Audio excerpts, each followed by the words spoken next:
Un petit message avant de reprendre la route. Je suis au soleil dans le sud, c'est magnifique, il y a encore des mimosas.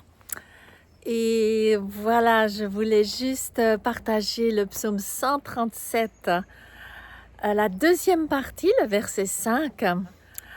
La deuxième partie, le verset 5, qui est magnifique. En fait, dès le verset 4, il y a une image qui est employée pour décrire la bénédiction que sont les enfants pour un homme. Alors, c'est une image très surprenante. C'est des flèches dans son carquois. Donc, on peut s'attendre littéralement à ce qu'un homme ait des fils comme des flèches, c'est-à-dire pour aller chasser ou pour aller guerroyer. Et c'est une image qui me plaît pas du tout parce que je la trouve un peu pas du tout non violente.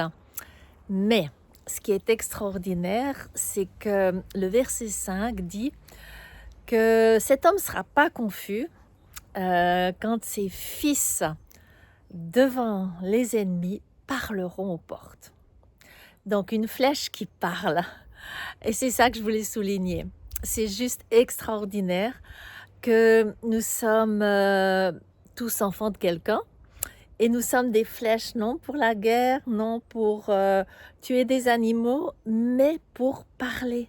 Parler à l'ennemi, parler à ce qui ne nous convient pas, parler pour mettre des limites, parler pour négocier, parler pour engendrer de la vie, de la paix, de l'amour, de la justice aussi. Parler, parler, parler.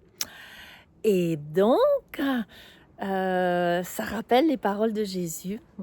Heureux ceux qui procurent la paix, les artisans et les artisanes de paix, parce qu'ils seront appelés fils et filles de Dieu. Et d'ailleurs, c'est tout le but du Cantique des Cantiques, c'est de devenir Shlomo et Shulamite, c'est-à-dire celle et celui qui engendre la paix, qui procure la paix.